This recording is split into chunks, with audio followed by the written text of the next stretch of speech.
Kadamba news ಫಸ್ಟ್ಗೆ ಸ್ವಾಗತ. ಮುಖ್ಯಾಂಶಗಳು. ತೋಟಗಾರರು ಅಡಿಕೆ ತೋಟದಲ್ಲಿ ಅಂತರ್ ಬೆಳೆ ಬೆಳೆಯಬೇಕು. ಡಾಕ್ಟರ್ ವಿನಾಯಕ್ ಹೆಗಡೆ. ಮುಂಡಗೋಡ್ ಪೊಲೀಸ್ ಠಾಣೆಯ ಪಿಎಸ್ಐ ಯಲ್ಲಾಲಿಂಗ ಕುನ್ನೂರು ಅವರ ಅಕಾಲಿಕ ನಿಧನಕ್ಕೆ ಸಂತಾಪ ಸೂಚಿಸಿದ ಶಾಸಕ ಶಿವರಾಮ್ ಹೆಬ್ಬಾರ್. ಮಾನವ ಅಭಿವೃದ್ಧಿಯೇ ನಿಜವಾದ ಅಭಿವೃದ್ಧಿ. CEO doctor Dileesh Shashi. ಮಾಚಿದೇವರ ತತ್ವಾದರ್ಶಗಳನ್ನು ಜೀವನದಲ್ಲಿ ಅಳವಡಿಸಿಕೊಳ್ಳಿ. ಶಾಸಕ ಭೀಮಣ್ಣ ನಾಯ್ಕ್. ಆಲಾಪ್ ಸಂಗೀತೋತ್ಸವ ಕಾರ್ಯಕ್ರಮ ಅತ್ಯಂತ ಯಶಸ್ವಿಯಾಗಿ ಜರುಗಿತು. ಮಡಿವಾಳ ಮಾಚಿದೇವ ಜಯಂತಿಯನ್ನು ಭಾನುವಾರ ಆಚರಣೆ. ನರೇಗಲ್ ಗ್ರಾಮದ ಚಮನಶಾವಲಿ ದರ್ಗಾ ಉರೂಸ್ ಕಾರ್ಯಕ್ರಮದಲ್ಲಿ ಶಾಸಕ ಶ್ರೀನಿವಾಸ್ ಮಾನೆ ಭಾಗವಹಿಸಿ ಚಾದರ ಅರ್ಪಿಸಿ ವಿಶೇಷ ಪ್ರಾರ್ಥನೆ ಸಲ್ಲಿಸಿದರು.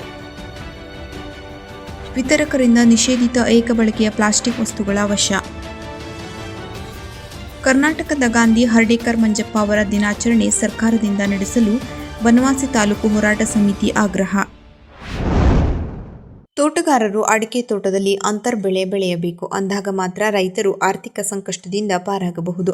ಎಲೆ ಚುಕ್ಕಿ ರೋಗ ಮೊದಲು ಎಲೆಗಳಲ್ಲಿ ಕಂಡುಬರುತ್ತದೆ. ಅದಕ್ಕಾಗಿ ರೈತರು ಯಾವುದೇ ಒಂದು ಬೆಳೆಗೆ ರೋಗ ಬಾಧೆ ಕಂಡುಬಂದಾಗ ಅದನ್ನು ನಿರ್ಲಕ್ಷ್ಯ ಮಾಡದೆ ಅದರ ಕುರಿತು ಸರಿಯಾಗಿ ಅರ್ಥೈಸಿಕೊಂಡು ನಿರ್ವಹಣೆ ಮಾಡಬೇಕು ಎಂದು ವಿಜ್ಞಾನಿ ಡಾಕ್ಟರ್ ವಿನಾಯಕ್ ಹೆಗಡೆ ಅವರು ರೈತರ ತರಬೇತಿ ಕಾರ್ಯಕ್ರಮ ಉದ್ದೇಶಿಸಿ ಮಾತನಾಡಿದರು.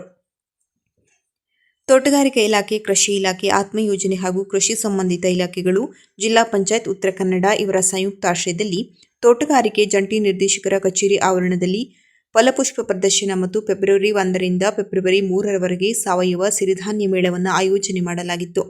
ಈ ಎಲೆ ಚುಕ್ಕಿ ರೋಗವನ್ನು ನಿಯಂತ್ರಿಸಲು ನಿರ್ಲದ, ಶಿರಸಿ ಹಾಗೂ ಸಿದ್ದಾಪುರ ತಾಲೂಕಿನ ಕೆಲವೆಡೆ ತಲಾ 6 ಎಕರೆ ತೋಟದಲ್ಲಿ ಎಲೆ ಚುಕ್ಕಿ ರೋಗ ಬಾಧೆಯನ್ನು ತಡೆಗಟ್ಟಲು ಅದರ ನಿರ್ವಹಣೆಯ ಪರೀಕ್ಷೆ ಮಾಡುತ್ತಿದ್ದೇವೆ.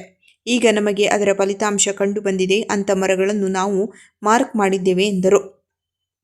ಅದಕ್ಕಾಗಿ ರೈತರು ಮೊದಲು ಎಲೆ ಚುಕ್ಕಿ ರೋಗ ಬಾಧೆ ಕಂಡುಬಂದ ತಕ್ಷಣ ಅಂಥ ಗರಿಗಳನ್ನು ಕತ್ತರಿಸಿ ಅದನ್ನು ಸಂಪೂರ್ಣ ಸುಟ್ಟು ಹಾಕಬೇಕು ಮತ್ತು ಈ ಒಂದು ರೋಗ ಬಾಧೆ ಒಂದು ಕಡೆಯಿಂದ ಇನ್ನೊಂದು ಕಡೆ ಗಾಳಿಯಲ್ಲಿ ವೇಗವಾಗಿ ಹರಡುತ್ತದೆ ಎಂದು ರೈತರಿಗೆ ಮಾಹಿತಿ ನೀಡಿದರು. ಈ ಸಂದರ್ಭದಲ್ಲಿ ತೋಟಗಾರಿಕೆ ಇಲಾಖೆಯ ಹಿರಿಯ ಅಧಿಕಾರಿ ಸತೀಶ್ ಹೆಗಡೆ, ತೋಟಗಾರಿಕೆ ಇಲಾಖೆಯ ಸಹಾಯಕ ಅಧಿಕಾರಿ ಮುಂತಾದವರು ಉಪಸ್ಥಿತರಿದ್ದರು. ನನ್ನ ಮತಕ್ಷೇತ್ರದ ಯಲ್ಲಾಪುರ, ಬನವಾಸಿ ಹಾಗೂ ಪ್ರಸ್ತುತ ಮುಂಡಗೋಡ್ ಪೊಲೀಸ್ ಠಾಣೆಯಲ್ಲಿ ಪಿಎಸ್ಐ ಆಗಿ ಕಾರ್ಯನಿರ್ವಹಿಸುತ್ತಿದ್ದ ಶ್ರೀ ಯಲ್ಲಾಲಿಂಗ ಕುನ್ನೂರು ಅವರ ಅಕಾಲಿಕ ನಿಧನದ ಸುದ್ದಿ ತಿಳಿದು ನನಗೆ ಅತೀವ ಆಘಾತವಾಗಿದೆ. ಯಲ್ಲಾಪುರ, ಬನವಾಸಿ ಹಾಗೂ ಮುಂಡಗೋಡ್ ಪೊಲೀಸ್ ಠಾಣೆಗಳಲ್ಲಿ ಅವರು ಅತ್ಯಂತ ಪ್ರಾಮಾಣಿಕತೆ, ನಿಷ್ಠೆ ಹಾಗೂ ಕರ್ತವ್ಯತೆಯಿಂದ ಸೇವೆ ಸಲ್ಲಿಸುತ್ತಾ ಜನಸ್ನೇಹಿ ಪೊಲೀಸ್ ಅಧಿಕಾರಿ ಎಂಬ ಗೌರವಕ್ಕೆ ಪಾತ್ರರಾಗಿದ್ದರು. ಸಾರ್ವಜನಿಕರ ಸಮಸ್ಯೆಗಳಿಗೆ ಸ್ಪಂದಿಸುವ ಮನೋಭಾವ, ಸಹಾನುಭೂತಿ ಹಾಗೂ ಶಿಸ್ತುಬದ್ಧ ಕಾರ್ಯಶೈಲಿಯ ಮೂಲಕ ಜನಮನ ಗೆದ್ದಿದ್ದರು. ಅವರ ಅಗಲುವಿಕೆಯಿಂದ ಪೊಲೀಸ್ ಇಲಾಖೆ ಒಂದು ಕರ್ತವ್ಯನಿಷ್ಠ ಅಧಿಕಾರಿಯನ್ನ ಕಳೆದುಕೊಂಡಿದ್ದು, ಸಮಾಜವು ಒಬ್ಬ ಮನುಷ್ಯತ್ವಪೂರ್ಣ ವ್ಯಕ್ತಿಯನ್ನ ಕಳೆದುಕೊಂಡಂತಾಗಿದೆ. ಅವರ ಸೇವೆಗಳು ಸದಾ ಸ್ಮರಣೀಯವಾಗಿರುತ್ತವೆ. ಭಗವಂತನು ಅಗಲಿದ ಆತ್ಮಕ್ಕೆ ಶಾಂತಿ ನೀಡಲಿ ಹಾಗೂ ಅವರ ಕುಟುಂಬದವರಿಗೆ ಈ ದುಃಖವನ್ನ ತಾಳುವ ಶಕ್ತಿಯನ್ನ ನೀಡಲಿ ಎಂದು ಪ್ರಾರ್ಥಿಸುತ್ತೇನೆ ಎಂದು ಶ್ರೀ ಶಿವರಾಮ್ ಹೆಬ್ಬಾರ್ ಅವರು ಅಭಿಪ್ರಾಯಪಟ್ಟರು. ಅಭಿವೃದ್ಧಿ ಎಂದರೆ ಮೂಲಭೂತ ಸೌಕರ್ಯಗಳು ಮತ್ತು ತಂತ್ರಜ್ಞಾನವನ್ನು ಅಭಿವೃದ್ಧಿಪಡಿಸುವುದಲ್ಲ. ಅಸಮಾನತೆಯನ್ನು ತೊಡೆದ ಮಾನವನ ಸಮಗ್ರ ಅಭಿವೃದ್ಧಿಯೇ ನಿಜವಾದ ಅಭಿವೃದ್ಧಿಯಾಗಿದ್ದು, ಜಿಲ್ಲಾ ಮಾನವ ಅಭಿವೃದ್ಧಿ ವರದಿ ತಯಾರಿಕೆಯಲ್ಲಿ ಜಿಲ್ಲೆಯ ಸಾರ್ವಜನಿಕರ ಸಮಗ್ರ ಅಭಿವೃದ್ಧಿಯನ್ನು ಗಮನದಲ್ಲಿಟ್ಟುಕೊಂಡು ವರದಿಯನ್ನು ತಯಾರಿಸಬೇಕು ಎಂದು ಜಿಲ್ಲಾ ಪಂಚಾಯತ್ ಮುಖ್ಯ ಕಾರ್ಯನಿರ್ವಹಣಾಧಿಕಾರಿ ಡಾಕ್ಟರ್ ದಿಲೀಶ್ ಶಶಿ ಹೇಳಿದರು.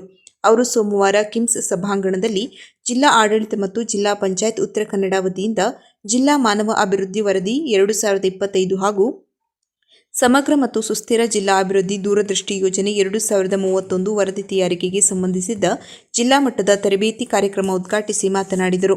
ಮಾನವ ಅಭಿವೃದ್ಧಿ ವರದಿಯು ಇಡೀ ಜಿಲ್ಲೆಯ ಸಾರ್ವಜನಿಕರ ಅಭಿವೃದ್ಧಿಯ ಕುರಿತಂತೆ ನಿಖರವಾದ ಅಂಕಿಅಂಶಗಳು ಮತ್ತು ಅವರ ಈಗಿನ ಜೀವನ ಸ್ಥಿತಿ ಮತ್ತು ಅದನ್ನು ಮತ್ತಷ್ಟು ಅಭಿವೃದ್ಧಿಗೊಳಿಸುವ ಉದ್ದೇಶವನ್ನು ಹೊಂದಿದ್ದು, ಹೊಸ ಯೋಜನೆಗಳ ಅನುಷ್ಠಾನ ಮಾಡಲು ಅನುಕೂಲವಾಗಲಿದ್ದು, ಈ ವರದಿ ತಯಾರಿಕೆಯಲ್ಲಿ ಎಲ್ಲ ಅಧಿಕಾರಿಗಳು ಅತ್ಯಂತ ಜವಾಬ್ದಾರಿಯಿಂದ ಕರ್ತವ್ಯ ನಿರ್ವಹಿಸುವ ಮೂಲಕ ಜಿಲ್ಲೆಯ ಮಾನವ ಅಭಿವೃದ್ಧಿಯಲ್ಲಿ ಯಾವುದೇ ಅಸಮಾನತೆ ಉಂಟಾಗದಂತೆ ಸುಸ್ಥಿರ ಅಭಿವೃದ್ಧಿಯನ್ನು ಒಳಗೊಂಡ ವರದಿಯನ್ನು ತಯಾರಿಸಬೇಕು ಎಂದರು. ಈ ಸಂದರ್ಭದಲ್ಲಿ ಕಿಮ್ಸ್ನ ಡೀನ್ ಡಾಕ್ಟರ್ ಪೂರ್ಣಿಮಾ, ಜಿಲ್ಲಾ ಪಂಚಾಯತ್ ಉಪ ಕಾರ್ಯದರ್ಶಿ ಅಲ್ಲಾಬಕ್ಷ್, ಯೋಜನಾ ನಿರ್ದೇಶಕ ಕರೀಂ ಅಸಾದಿ, ಮುಖ್ಯ ಯೋಜನಾಧಿಕಾರಿ ಸೋಮಶೇಖರ್ ಮೇಸ್ತಾ, ಸಂಪನ್ಮೂಲ ವ್ಯಕ್ತಿಗಳಾದ ಸಿಎಂಡಿಆರ್ ಧಾರವಾಡದ ಅರ್ಥಶಾಸ್ತ್ರ ವಿಭಾಗದ ಸಹಾಯಕ ಪ್ರಾಧ್ಯಾಪಕರಾದ ಡಾಕ್ಟರ್ ಎಸ್.ವಿ. ಹನಗೋಡಿ ಮಠ್ ಮತ್ತು ಡಾಕ್ಟರ್ ನಾರಾಯಣ್ ಬಿಲ್ಲವ ಹಾಜರಿದ್ದರು. ಮಾಚಿದೇವರ ತತ್ವಾದರ್ಶಗಳನ್ನು ಜೀವನದಲ್ಲಿ ಅಳವಡಿಸಿಕೊಳ್ಳಿ. ಸಮಾಜ ಸುಧಾರಕ ಮಾಚಿದೇವ ಅವರ ತತ್ವಾದರ್ಶಗಳು ಇಂದಿನ ಆಧುನಿಕ ಪೀಳಿಗೆಗೆ ಮಾದರಿ ಎಂದು ಶಾಸಕ ಭೀಮಣ್ಣ ನಾಯ್ಕ ಹೇಳಿದರು.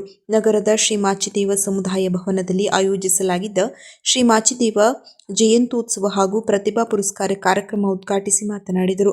ಸಮಾಜದ ಅಭಿವೃದ್ಧಿಯಲ್ಲಿ ಮಡಿವಾಳ ಸಮುದಾಯದ ಪಾತ್ರ ಹಿರಿದು ಎಂದು ಮೆಚ್ಚುಗೆ ಮಾತುಗಳನ್ನಾಡಿದರು. ಇದೇ ಸಂದರ್ಭದಲ್ಲಿ ವಿವಿಧ ಕ್ಷೇತ್ರಗಳಲ್ಲಿ ಸಾಧನೆ ಮಾಡಿದ ಮಡಿವಾಳ ಸಮುದಾಯದ ಪ್ರತಿಭೆಗಳಿಗೆ ಗೌರವ ಸಲ್ಲಿಸಲಾಯಿತು. ಕಾರ್ಯಕ್ರಮದಲ್ಲಿ ಶಾಸಕ ಶಿವರಾಮ್ ಹೆಬ್ಬಾರ್, ನಗರ ಯೋಜನಾ ಪ್ರಾಧಿಕಾರದ ಅಧ್ಯಕ್ಷ ಜಗದೀಶ್ ಗೌಡ, ಭೂ ನ್ಯಾಯ ಮಂಡಳಿ ಸದಸ್ಯ ಎಸ್.ಕೆ. ಭಾಗವತ್, ಮಡಿವಾಳ ಸಂಘದ ಜಿಲ್ಲಾಧ್ಯಕ್ಷ ಐ.ಜಿ. ಗಿಡ್ಡನ್, ತಾಲೂಕಾ ಅಧ್ಯಕ್ಷ ಜಿ.ವಿ. ಮಡಿವಾಳ್ ಹಾಜರಿದ್ದರು. ಆಲಾಪ್ ಸಂಗೀತೋತ್ಸವ ಕಾರ್ಯಕ್ರಮದಲ್ಲಿ ಗ್ವಾಲಿಯರ್, ಕಿರಾನ ಮತ್ತು ಜೈಪುರ್ ಘರಾನಾಗಳಲ್ಲಿ ಅನ್ಯೋನ್ಯತೆಯನ್ನು ಸ್ವರಗಳಲ್ಲಿ ಹಿಡಿದಿಟ್ಟು ಪ್ರಸ್ತುತಪಡಿಸುವ ಅಗ್ರಗಣ್ಯ ನಾಯಕರಲ್ಲಿ ಗಮನ ಸೆಳೆದ ಡಾಕ್ಟರ್ ಅಲ್ಕಾದೇವ್ ಮಾರೌಲ್ಯರ್ ಅವರು ಶಿರಸಿಯ ಟಿಎಂಎಸ್ ಹಾಲ್ನಲ್ಲಿ ಜನನಿ ಮ್ಯೂಸಿಕ್ ಅಕಾಡೆಮಿ ಸಂಘಟಿಸಿದ್ದ ಕಾರ್ಯಕ್ರಮದಲ್ಲಿ ಕಲಾತಪಸ್ವಿ ಪ್ರಶಸ್ತಿಗೆ ಭಾಜನರಾಗಿ ಗಾಯನ ಪ್ರಸ್ತುತಪಡಿಸಿದರು. ಮಾರೌಲ್ಯರ್ ಅಕ್ಷರಶಃ ಸಂಗೀತ ಲೋಕದ ಸರಸ್ವತಿಯಾಗಿ ವಿಜೃಂಭಿಸಿದರು. ಅಲ್ಲದೆ ಹಿಂದೂಸ್ತಾನಿ ಸಂಗೀತ ಲೋಕದ ಅಪ್ರತಿಮ ಗಾಯಕರಾದ ಪಂ ರಾಜಾಬಾವ್ ದೇವ್ ಅವರ ಮಗಳು ಮತ್ತು ಶಿಷ್ಯೆಯಾಗಿ ಗಾಯನದಲ್ಲಿ ಪ್ರಬುದ್ಧತೆಯ ಶಿಲೆಯನ್ನ ತಲುಪಿಸುವ ಅವರ ಗಾಯನ ಪ್ರಸ್ತುತಿ ಸಾಬೀತುಪಡಿಸಿದರು. ಸುರಾಧಾರ್, ಮೀರಾ, ಕಟೀಲ್, ಜ್ಞಾನೇಶ್ವರ್ ಅವರ ರಚನೆಗಳಲ್ಲದೆ ಅನೇಕ ಭಕ್ತಿಗೀತೆಗಳ ಧ್ವನಿಸುರುಳಿಗಳು, ಮರಾಠಿ ಕವಿತೆಗಳು, ರೆಕಾರ್ಡಿಂಗ್ಸ್ಗಳ ಮೂಲಕ ಅಪ್ರತಿಮ ಪ್ರತಿಭೆಯನ್ನ ಮೆರೆದಿದ್ದಾರೆ. 75 ವರ್ಷ ವಯೋಮಾನದ ಡಾಕ್ಟರ್ ಅಲ್ಕಾ ಸಂಗೀತದಲ್ಲಿ ಡಾಕ್ಟರೇಟ್, ಇಂಗ್ಲಿಷ್ ಸ್ನಾತಕೋತ್ತರ ಪದವಿ ಪಡೆದುಕೊಂಡು ಸಂಗೀತ ಕೌಮುದಿ, ಗಾನ ಸರಸ್ವತಿ ಬಿರುದುಗಳನ್ನು ಮುಡಿಗೇರಿಸಿಕೊಂಡಿದ್ದಾರೆ. ಶಿರಸಿಗೆ ಪ್ರಪ್ರಥಮ ಬಾರಿಗೆ ಆಗಮಿಸಿದ್ದ ಡಾಕ್ಟರ್ ಅಲ್ಕಾದೇವ್ ಅವರು ರಾಗ್ ನಟ್ ಕೇದಾರ್ ತೀನ್ ತಾಳದಲ್ಲಿ ವಿಲಂಬಿತ ಬಂದಿತ್ನನ್ನು ಅತ್ಯಂತ ಭಾವತಲ್ಲೀನತೆಯಿಂದ ಪ್ರಸ್ತುತಪಡಿಸಿದರು. ದ್ರತ್ ತೀನ್ ತಾಳದಲ್ಲಿ ರಸರಂಗ, ಶರತ್ತ, ಖೇಲೆ, ಘೋಲಾಲ ಶ್ರೋತೃಗಳನ್ನು ಮಂತ್ರಮುಗ್ಧರಾಗಿಸಿದರು. ನಂತರ ರಾಗ ಕೆನರಾ, ಬಿಹಾರ್ ರೂಪಲ ತಾಳದಲ್ಲಿ ಮಧ್ಯ ಲಯದೊಂದಿಗೆ ಏರಿ ಮೈ ತೋ ಪಿಯಾ ಭೀನ್ ಬುದಿಶನ್ನು, ತ್ರತ್ ದೀನ್ ತಾಳದಲ್ಲಿ ಸ್ವರಗಳ ಸರಾಗವಾದ ಏರಿಳಿತದೊಂದಿಗೆ ಲೀಲಾಜಾಲವಾಗಿ ಹಾಡುವ ಪರಿಗೆ ಶಿರಸಿಯ ಸಂಗೀತ ಪ್ರೇಮಿಗಳು ಹರ್ಷೋದ್ಧಾರದೊಂದಿಗೆ ಅವರ ಸಂಗೀತದ ಮಾಯೆಗೆ ತಲೆದೂಗಿದರು. ತದನಂತರ ಟುಮಾರಿಯನ್ನು ಮುಶ್ರಾ ತೆಲುಗು ರಾಗದಲ್ಲಿ ಸಾಜನ್ ತುಮ್ ಕಹೆ ತೋ ನೇಹಾ ಲಗಾಯೆ ಜೇಬ್ನಲ್ಲಿ ಹಾಡಿದ ಅವರ ಗಾಯನದ ಪರಿಗೆ ಹುಣ್ಣಿಮೆಯ ರಾತ್ರಿ ಎಂಬುದು ಸಂಗೀತದ ಅನುಪಮ ಸ್ವರಗಳೊಂದಿಗೆ ಮೇಳೈಸಿ ಹೆಚ್ಚಿನ ಹೊಳಪನ್ನ ಪಡೆದುಕೊಂಡಿತು. ಆಯಿ ಶರಣ್ ತಿಹಾರಿ ಭೈರವಿಯ ಬೀರಾ ಭಜನ್ನೊಂದಿಗೆ ಕಾರ್ಯಕ್ರಮಕ್ಕೆ ಮುಕ್ತಾಯ ಹಾಡಿದ ಡಾಕ್ಟರ್ ಅಲ್ಕಾದೇವ್ ಅವರ ಗಾಯನ, ಅವರ ಸರಳ ಮಾತುಕತೆ ಕಾರ್ಯಕ್ರಮದುದ್ದಕ್ಕೂ ಮುಖದ ಮೇಲೆ ಕಾಯ್ದಿರಿಸಿಕೊಂಡ ಮಂದಹಾಸ. ತಂಬೂರ್ ಸಾತ್ನಲ್ಲಿ ಕುಳಿತಿದ್ದ ಅವರ ಶಿಷ್ಯವರಾದ ಶಿವಾನಿ ಮೋಗೆ ಮತ್ತು ಸ್ನೇಹಾ ಹೆಗಡೆಯವರಿಗೆ ಧ್ವನಿಗೂಡಿಸಲು ಉತ್ತೇಜಿಸಿದ್ದ ಪರಿ ಇದೆಲ್ಲದರಿಂದಲೂ ಅವರ ವಯೋವ್ಯಕ್ತಿತ್ವಕ್ಕೆ ವಿಶೇಷ ಕಳೆಗಟ್ಟಿತು.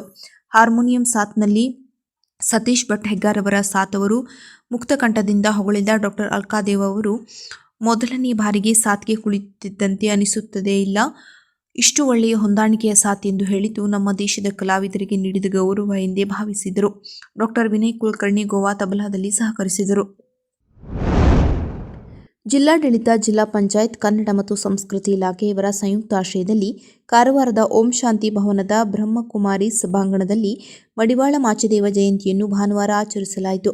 ಕಾರ್ಯಕ್ರಮದಲ್ಲಿ ಜಿಲ್ಲಾಧಿಕಾರಿ ಕಚೇರಿಯ ಚುನಾವಣಾ ಇಲಾಖೆಯ ತಹಶೀಲ್ದಾರ್ ಪ್ರಮೋದ್ ನಾಯ್ಕ್, ಕನ್ನಡ ಮತ್ತು ಸಂಸ್ಕೃತಿ ಇಲಾಖೆಯ ಸಹಾಯಕ ನಿರ್ದೇಶಕಿ ಮಂಗಲಾ ವೆಂನಾಯ್ಕ್, ಸಮುದಾಯದ ಮುಖಂಡರು ಉಪಸ್ಥಿತರಿದ್ದರು. ಪ್ರಜಾಪೀತ ಬ್ರಹ್ಮಕುಮಾರಿ ಈಶ್ವರೀಯ ವಿಶ್ವವಿದ್ಯಾಲಯದ ಸಂಚಾಲಕಿ ಬ್ರಹ್ಮಕುಮಾರಿ ಕವಿತಾ ಅಕ್ಕನವರು ಮಡಿವಾಳ ಮಾಚಿದೇವ ಅವರ ಕುರಿತು ವಿಶೇಷ ಉಪನ್ಯಾಸ ನೀಡಿದರು. ಉರುಸ್ ಕಾರ್ಯಕ್ರಮಗಳು ಧರ್ಮಾತೀತವಾಗಿ ಎಲ್ಲರಲ್ಲೂ ಒಂದೆಡೆ ಸೇರುವ ಶಕ್ತಿ ಹೊಂದಿದೆ. ಇಂತಹ ಕಾರ್ಯಕ್ರಮಗಳು ಸಮಾಜದಲ್ಲಿ ಶಾಂತಿ, ಸೌಹಾರ್ದತೆ ಮತ್ತು ಸಹೋದರತ್ವ ಬಲಪಡಿಸುತ್ತದೆ ಎಂದು ಶಾಸಕ ಶ್ರೀನಿವಾಸ್ ಮಾನೆ ಹೇಳಿದರು. ತಾಲೂಕಿನ ನರೇಗಲ್ ಗ್ರಾಮದ ಚಮನಶಾವತಿ ದರ್ಗಾ ಉರುಸ್ ಕಾರ್ಯಕ್ರಮದಲ್ಲಿ ಭಾಗವಹಿಸಿ ಚಾದರ ಅರ್ಪಿಸಿ ವಿಶೇಷ ಪ್ರಾರ್ಥನೆ ಸಲ್ಲಿಸಿದ ಅವರು, ಹಿಂದೂ ಮುಸ್ಲಿಂ ಭಾವೈಕ್ಯತೆಗೆ ಉರುಸು ಕಾರ್ಯಕ್ರಮಗಳು ಉತ್ತಮ ಉದಾಹರಣೆಯಾಗಿವೆ. ಇಂದಿಗೂ ಸಹ ಗ್ರಾಮೀಣ ಭಾಗದಲ್ಲಿ ಎಲ್ಲರೂ ಸೇರಿ ಯಾವುದೇ ಭೇದ ಭಾವವಿಲ್ಲದೆ ಕಾರ್ಯಕ್ರಮದಲ್ಲಿ ಒಂದಾಗಿ ಭಾಗವಹಿಸುವುದನ್ನು ಕಾಣಬಹುದಾಗಿದೆ. ಇದೇ ನಮ್ಮ ಭಾರತದ ಮಣ್ಣಿಗಿರುವ ಬಹುದೊಡ್ಡ ಶಕ್ತಿ ಎಂದರು.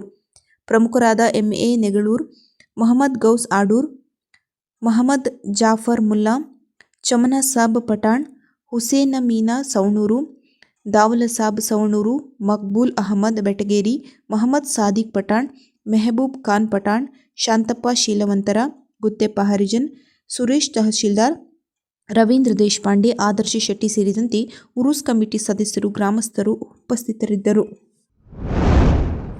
ಕರ್ನಾಟಕ ರಾಜ್ಯ ಮಾಲಿನ್ಯ ನಿಯಂತ್ರಣ ಮಂಡಳಿ ಕಾರವಾರ ಪ್ರಾದೇಶಿಕ ಕಚೇರಿಯ ಪರಿಸರ ಅಧಿಕಾರಿ ಬಿಕೆ ಸಂತೋಷ್ ಹಾಗೂ ಉಪ ಪರಿಸರ ಅಧಿಕಾರಿ ಡಾಕ್ಟರ್ ಗಣಪತಿ ಹೆಗಡೆ ಅವರು ಭಾನುವಾರ ಯಲ್ಲಾಪುರ ತಾಲೂಕಿಗೆ ಪರಿವೀಕ್ಷಣೆಗೆ ಹೊರಟ ಸಂದರ್ಭದಲ್ಲಿ ಅನಿರೀಕ್ಷಿತವಾಗಿ ಅವರ್ಸಾದಲ್ಲಿ ಜಗದೀಶ್ ಕಾಜಾ ಸಿಂಗ್ ಮತ್ತು ಧೀರಜ್ ಎಂಬ ವಿತರಕರು ಪ್ಲಾಸ್ಟಿಕ್ ಸ್ಟಾಕ್ ಅಪ್ ಮತ್ತು ಕ್ಯಾರಿ ಬ್ಯಾಗ್ ಇತ್ಯಾದಿಗಳನ್ನೊಳಗೊಂಡ ಏಕ ಬಳಕೆಯ ಪ್ಲಾಸ್ಟಿಕ್ ವಸ್ತುಗಳನ್ನು ದ್ವಿಚಕ್ರ ವಾಹನದಲ್ಲಿ ಸಾಗಿಸುತ್ತಿರುವುದನ್ನು ಗಮನಿಸಿ ಅವರನ್ನು ತಡೆದು ವಿಚಾರಿಸಲಾಗಿದ್ದು, ಭೀಮ್ರಾಮ್ ಎಂಬುವವರು ಕೊಟ್ಟು ಕಳುಹಿಸಿರುವುದಾಗಿ ತಿಳಿಸಿದ್ದಾರೆ. ಈ ಸಂದರ್ಭದಲ್ಲಿ ಸುಮಾರು 10 ರಿಂದ 15 ಕೆಜಿಗಳಷ್ಟು ನಿಷೇಧಿತ ಏಕ ಬಳಕೆಯ ಪ್ಲಾಸ್ಟಿಕ್ ವಸ್ತುಗಳನ್ನು ವಶಪಡಿಸಿಕೊಳ್ಳಲಾಯಿತು. ಅವರಿಗೆ ಇನ್ನು ಮುಂದೆ ನಿಷೇಧಿತ ಏಕ ಬಳಕೆಯ ಪ್ಲಾಸ್ಟಿಕ್ ವಸ್ತುಗಳನ್ನು ವಿತರಿಸದಂತೆ ತಾಕೀತು ಮಾಡಲಾಯಿತು ಹಾಗೂ ಭೀಮ್ರಾಮ್ ಅವರ ವಿವರವನ್ನು ಪಡೆದು ವಿಚಾರಣೆ ನಡೆಸಿ ಮುಂದಿನ ಕ್ರಮ ವಹಿಸಲು ನಗರಸಭೆ ಕಾರವಾರ ಇವರಿಗೆ ತಿಳಿಸಲಾಗಿದೆ. ಕನ್ನಡದ ಪ್ರಥಮ ರಾಜಧಾನಿ ಖ್ಯಾತಿಯ ಬನವಾಸಿ ಹೆಸರನ್ನು ಮತ್ತೊಮ್ಮೆ ಚಿರಸ್ಥಾಯಿಗೊಳಿಸಿದವರು ಬನವಾಸಿಯಲ್ಲಿ ಜನ್ಮತಾಳಿ ಕರ್ನಾಟಕದಲ್ಲಿ ಪ್ರಖ್ಯಾತಿ ಪಡೆದ ಕರ್ನಾಟಕದ ಗಾಂಧಿ ಹರ್ಡಿಕರ್ ಮಂಜಪ್ಪನವರು. ಸ್ವತಃ ಮಹಾತ್ಮ ಗಾಂಧಿಯವರೇ ಅವರನ್ನು ಕರ್ನಾಟಕ ಗಾಂಧಿ ಎಂದು ಕರೆದರು. ಅಂತಹ ಮಹಾಪುರುಷರ ಜಯಂತಿಯನ್ನು ರಾಜ್ಯ ಸರ್ಕಾರ ಆಚರಣೆ ಮಾಡುವುದರಿಂದ ಸರ್ಕಾರದ ಘನತೆ ಹೆಚ್ಚುತ್ತದೆ. ಹರ್ಡೇಕರ್ ಮಂಜಪ್ಪನವರ ಜಯಂತಿಯನ್ನು ರಾಜ್ಯ ಸರ್ಕಾರ ನಡೆಸಬೇಕು ಎಂದು ಬನವಾಸಿ ನೂತನ ತಾಲೂಕು ಹೋರಾಟ ಸಮಿತಿ ಆಗ್ರಹಿಸಿದೆ. ತಾಲೂಕು ಹೋರಾಟ ಸಮಿತಿ ಅಧ್ಯಕ್ಷ ಉದಯ್ ಕುಮಾರ್ ಕಾನಳ್ಳಿ, ಗೌರವಾಧ್ಯಕ್ಷ ಸಿಎಫ್ ನಾಯ್ಕ್ ಮಾಳಂಜಿ, ಕಾರ್ಯದರ್ಶಿ ವಿಶ್ವನಾಥ್ ಆರ್ ಒಡೆಯರ್ ಜಂಟಿ ಹೇಳಿಕೆಯಲ್ಲಿ ರಾಜ್ಯ ಸರ್ಕಾರವನ್ನು ಆಗ್ರಹಿಸಿದ್ದಾರೆ. ಫೆಬ್ರವರಿ 18ರಂದು ಹರ್ಡೇಕರ್ ಮಂಜಪ್ಪನವರ ಜನ್ಮ ದಿನಾಚರಣೆ ಇದ್ದು, ಇದೇ ವರ್ಷದಿಂದ ಸರ್ಕಾರ ಆಚರಣೆ ಮಾಡುವಂತಾಗಲಿ ಎಂದಿದ್ದಾರೆ. ಪ್ರಾತಸ್ಮರಣೀಯರು, ಕರ್ಮಯೋಗಿಗಳು ಆದ ಹರ್ಡೇಕರ್ ಮಂಜಪ್ಪನವರು ಈ ರಾಜ್ಯದ ಅಭ್ಯುದಯ ಸ್ವಾತಂತ್ರ್ಯ ಹೋರಾಟದಲ್ಲಿ ಧುಮುಕಿ ಹೋರಾಟ ಮಾಡಿದ ಅಲ್ಲದೆ ಮಹಾತ್ಮ ಗಾಂಧಿಯವರ ಜೊತೆಗೆ ನಿಕಟ ಸಂಪರ್ಕ ಹೊಂದಿದವರಲ್ಲಿ ಅಗ್ರಗಣ್ಯರು. ತಮ್ಮ ಸಾಹಿತ್ಯ, ಲೇಖನ, ಬರವಣಿಗೆ ಮುಖಾಂತರ ಮನ ಗೆದ್ದವರು. ಈ ಬಗ್ಗೆ ಹರ್ಡೇಕರ್ ಮಂಜಪ್ಪ ಅನುಷ್ಠಾನ ಆಲಮಟ್ಟಿಯ ಪ್ರಧಾನ ಕಾರ್ಯದರ್ಶಿ ವಿ.ಎಂ. ಪಟ್ಟಣಶೆಟ್ಟಿಯವರು ಅನೇಕ ಬಾರಿ ಸರ್ಕಾರಕ್ಕೆ ಅರ್ಜಿ ಸಲ್ಲಿಸಿ ವಿನಂತಿ ಮಾಡಿಕೊಂಡಿದ್ದಾರೆ. ಮೊನ್ನೆ ಮಾತ್ರ ವಿ.ಎಂ. ಪಟ್ಟಣಶೆಟ್ಟಿಯವರ ಜೊತೆಗೆ ಬನವಾಸಿಯ ಮಹೇಶ್ ಕೆ. ದಾವಣಗೆರೆಯವರು ವಿಧಾನ ಪರಿಷತ್ ಸಭಾಪತಿಗಳಾದ ಶ್ರೀ ಬಸವರಾಜ ಹೊರಟ್ಟಿ ಅವರನ್ನು ಅವರ ಕಚೇರಿಯಲ್ಲಿ ಭೇಟಿ ಮಾಡಿ ಪುನಃ ನೆನಪು ಮಾಡಿದ್ದಾರೆ. 2025 ಜನವರಿ 30ರಂದು ಸರ್ಕಾರಕ್ಕೆ ನೀಡಿದ ಮನವಿಯನ್ನು ಸರ್ಕಾರಕ್ಕೆ ಮತ್ತೊಮ್ಮೆ ನೆನಪಿಸಿ ಕಾರ್ಯರೂಪಕ್ಕೆ ತರಲು ವಿ.ಎಂ. ಪಟ್ಟಣಶೆಟ್ಟಿಯವರು ಮತ್ತು ಬನವಾಸಿಯ ಮಹೇಶ್ ಕೆ. ದಾವಣಗೆರೆಯವರ ವಿನಂತಿ ಮಾಡಿದ ಈ ಭೇಟಿ ಅತ್ಯಂತ ಮಹತ್ವ ಪಡೆದಿದೆ. ಹರ್ಡೇಕರ್ ಮಂಜಪ್ಪ ಪ್ರತಿಷ್ಠಾನ ಆಲಮಟ್ಟಿ ಅವರ ಬಹಳ ವರ್ಷಗಳ ಪ್ರಯತ್ನಕ್ಕೆ ಸರ್ಕಾರ ಈ ಬಾರಿಯಿಂದ ಸರ್ಕಾರದ ವತಿಯಿಂದ ಮಂಜಪ್ಪ ಅವರ ಜಯಂತಿ ಬನವಾಸಿಯಲ್ಲಿ ನಡೆಸಲು ಮುಂದಾಗಬೇಕು. ಅದಕ್ಕೆ ಸ್ಥಳೀಯ ಶಾಸಕರು ಶಿವರಾಮ್ ಹೆಬ್ಬಾರ್ ಅವರು ಮತ್ತು ಶಿರಸಿ ಶಾಸಕರು ಭೀಮಣ್ಣ ನಾಯ್ಕ ಅವರು ಸಂಪೂರ್ಣ ಪ್ರಯತ್ನ ಮಾಡಬೇಕೆಂದು ಮಹೇಶ್ ಕೆ. ದಾವಣಗೆರೆ ಪ್ರತಿಷ್ಠಾನದ ಪ್ರಮುಖರು ಆಗ್ರಹಿಸಿದ್ದಾರೆ. ಕರ್ನಾಟಕದಲ್ಲಿ ಪ್ರಥಮ ಕನ್ನಡ ಪತ್ರಿಕೆ ಧನುರ್ಧಾರಿ ಪತ್ರಿಕೆ ಆರಂಭಿಸಿ ಈ ಮೂಲಕ ಹೋರಾಟದ ಕಿಚ್ಚು ಹೆಚ್ಚಿಸಿ ಈ ದೇಶ ಮತ್ತು ರಾಜ್ಯದ ವಿಚಾರದಲ್ಲಿ ಸಂಪೂರ್ಣ ಪ್ರಯತ್ನ ಮಾಡಿದವರು ಹರ್ಡೇಕರ್ ಮಂಜಪ್ಪನವರು.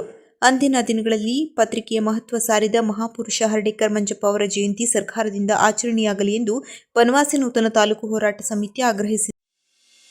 ಕೊನೆಯಲ್ಲಿ ಮತ್ತೊಮ್ಮೆ ಮುಖ್ಯಾಂಶಗಳು. ತೋಟಗಾರರು ಅಡಿಕೆ ತೋಟದಲ್ಲಿ ಅಂತರ್ಬೆಳೆ ಬೆಳೆಯಬೇಕು. ಡಾಕ್ಟರ್ ವಿನಾಯಕ್ ಹೆಗಡೆ. ಮುಂಡಗೋಡ್ ಪೊಲೀಸ್ ಠಾಣೆಯ ಪಿಎಸ್ಐ ಯಲ್ಲಾಲಿಂಗ ಕುನ್ನೂರು ಅವರ ಅಕಾಲಿಕ ನಿಧನಕ್ಕೆ ಸಂತಾಪ ಸೂಚಿಸಿದ ಶಾಸಕ ಶಿವರಾಮ್ ಹೆಬ್ಬಾರ್. ಮಾನವ ಅಭಿವೃದ್ಧಿಯೇ ನಿಜವಾದ ಅಭಿವೃದ್ಧಿ. CEO doctor Dileesh Shashi. ಮಾಚಿದೇವರ ತತ್ವಾದರ್ಶಗಳನ್ನು ಜೀವನದಲ್ಲಿ ಅಳವಡಿಸಿಕೊಳ್ಳಿ. ಶಾಸಕ ಭೀಮಣ್ಣ ನಾಯ್ಕ. ಆಲಾಪ್ ಸಂಗೀತೋತ್ಸವ ಕಾರ್ಯಕ್ರಮ ಅತ್ಯಂತ ಯಶಸ್ವಿಯಾಗಿ ಜರುಗಿತು. ಮಡಿವಾಳ ಮಾಚಿದೇವ ಜಯಂತಿಯನ್ನು ಭಾನುವಾರ ಆಚರಣೆ. ನರೇಗಲ್ ಗ್ರಾಮದ ಚಮನಶಾವಲಿ ದರ್ಗಾ ಉರೂಸ್ ಕಾರ್ಯಕ್ರಮದಲ್ಲಿ ಶಾಸಕ ಶ್ರೀನಿವಾಸ್ ಮಾನೆ ಭಾಗವಹಿಸಿ ಚಾದರ ಅರ್ಪಿಸಿ ವಿಶೇಷ ಪ್ರಾರ್ಥನೆ ಸಲ್ಲಿಸಿದರು. ವಿತರಕರಿಂದ ನಿಷೇಧಿತ ಏಕಬಳಕೆಯ ಪ್ಲಾಸ್ಟಿಕ್ ವಸ್ತುಗಳ ವಶ. ಕರ್ನಾಟಕದ ಗಾಂಧಿ ಹರ್ಡೇಕರ್ ಮಂಜಪ್ಪ ಅವರ ದಿನಾಚರಣೆ ಸರ್ಕಾರದಿಂದ ನಡೆಸಲು ಬನವಾಸಿ ತಾಲೂಕು ಹೋರಾಟ ಸಮಿತಿ ಆಗ್ರಹ.